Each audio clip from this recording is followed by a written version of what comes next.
Operation ಸಿಂಧೂರ ಕಾರ್ಯಾಚರಣೆ ವೇಳೆ ಪಾಕಿಸ್ತಾನದ 5 ವಿಮಾನಗಳನ್ನು ಹೊಡೆದುರುಳಿಸಲಾಗಿದೆ ಅಂತ ವಾಯುಪಡೆ ಮುಖ್ಯಸ್ಥ ಅಮರ್ಪ್ರೀತ್ ಸಿಂಗ್ ಹೇಳಿದ್ದಾರೆ. 5 ಯುದ್ಧ ವಿಮಾನಗಳನ್ನು S-400 ವಾಯು ರಕ್ಷಣಾ ವ್ಯವಸ್ಥೆಯನ್ನು ಬಳಸಿಕೊಂಡು ವಿಮಾನಗಳನ್ನು ಹೊಡೆದುರುಳಿಸಲಾಗಿದೆ ಅನ್ನೋದಾಗಿ ಮಾಹಿತಿಯನ್ನು ತಿಳಿಸಿದ್ದಾರೆ. ಧರ್ಮಸ್ಥಳದಲ್ಲಿ ಶವಗಳಿಗಾಗಿ ನಡೀತಾ ಇರುವ ಉತ್ಖನನ ಕಾರ್ಯ 11ನೇ ದಿನಕ್ಕೆ ಕಾಲಿಟ್ಟಿದೆ. ನೇತ್ರಾವತಿ ತೀರ ಬಿಟ್ಟು ಬಾಹುಬಲಿ ಬೆಟ್ಟಕ್ಕೆ ದೂರುದಾರನ ಸಮೇತ ಎಸ್ಐಟಿ ತೆರಳಿದೆ. ಬಾಹುಬಲಿ ಬೆಟ್ಟದಲ್ಲಿ ದೂರುದಾರ ಹೊಸ ಸ್ಪಾಟ್ ಅನ್ನ ತೋರಿಸಿದ್ದಾನೆ. ಧರ್ಮಸ್ಥಳದಲ್ಲಿ ಬಾಹುಬಲಿ ಮೂರ್ತಿ ಇರುವಂತ ರತ್ನಗಿರಿ ಬೆಟ್ಟದ ತಪ್ಪಲಿನಲ್ಲಿ ಇಂದಿನ 11ನೇ ದಿನದ ಶೋಧ ಕಾರ್ಯ ಮುಂದುವರೆದಿದೆ.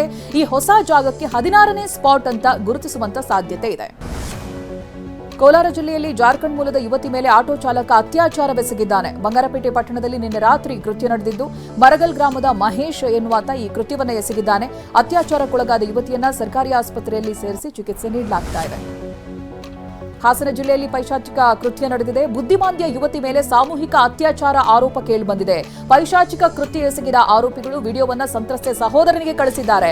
ಅಬ್ದುಲ್ ಅಫ್ತಾಬ್, ರಾಜಿಕ್ ಪಾಷಾ, ಉಮ್ರಾನ್ ವಿರುದ್ಧವಾಗಿ ಪೆನ್ಷನ್ ಮೊಹಲ್ಲಾ ಪೊಲೀಸ್ ಠಾಣೆಯಲ್ಲಿ ಕೇಸ್ ದಾಖಲಾಗಿದೆ. ಬೆಳಗಾವಿ ಜಿಲ್ಲೆಯ ಸವದತ್ತಿಯಲ್ಲಿ ಸಿಲಿಂಡರ್ ಸ್ಫೋಟಕ್ಕೆ ಬೇಕರಿ ಸುಟ್ಟು ಕರಕಲಾಗಿದೆ. ಕೆಬಿ ಸರ್ಕಲ್ ಬಳಿ ಇದ್ದಂತ ಬೇಕರಿಯಲ್ಲಿ ಅನಿಲ ಸೋರಿಕೆಯಾಗಿದೆ. ಈ ಅನಾಹುತ ಸಂಭವಿಸುವುದಕ್ಕೆ ಕಾರಣ ಅನ್ನೋದಾಗಿ ಗೊತ್ತಾಗ್ತಾ ಇದೆ. ಅದೃಷ್ಟವಶಾತ್ ಕೆಲಸಗಾರರು ಅಪಾಯದಿಂದ ಪಾರಾಗಿದ್ದಾರೆ. ಲಕ್ಷಾಂತರ ರೂಪಾಯಿ ಮೌಲ್ಯದ ವಸ್ತುಗಳು ಸುಟ್ಟು ಕರಕಲಾಗಿದೆ.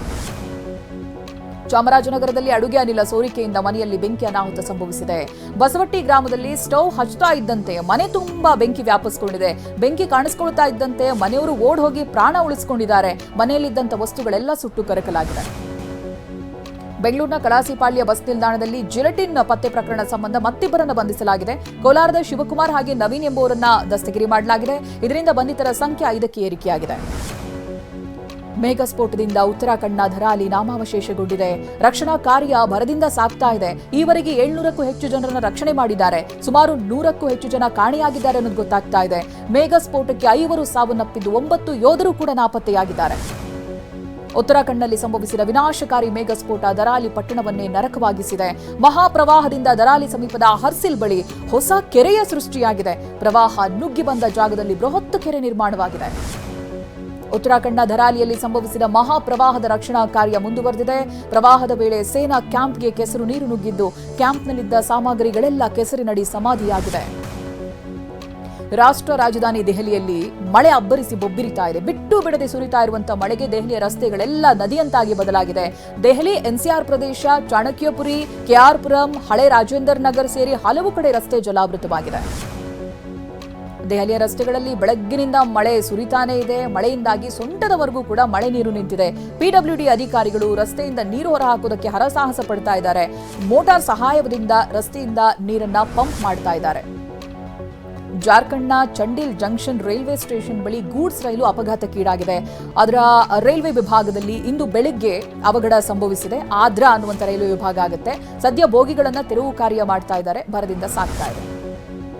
ಗುಜರಾತ್ನ ದಬೋಯಿ ಬಳಿಯ ಕಾರ್ಖಾನೆಯಲ್ಲಿ ಭೀಕರ ಅಗ್ನಿ ಅವಘಡ ಸಂಭವಿಸಿದೆ. ಮೋತಿಪುರದಲ್ಲಿ ಕಾರ್ಡ್ಬೋರ್ಡ್ ಬಾಕ್ಸ್ ತಯಾರಿಸುವ ಕಾರ್ಖಾನೆ ಸಂಪೂರ್ಣವಾಗಿ ಸುಟ್ಟು ಕರಕಲಾಗಿದೆ. ಅದೃಷ್ಟವಶಾತ್ ಯಾವುದೇ ಸಾವು ನೋವು ಸಂಭವಿಸಿಲ್ಲ.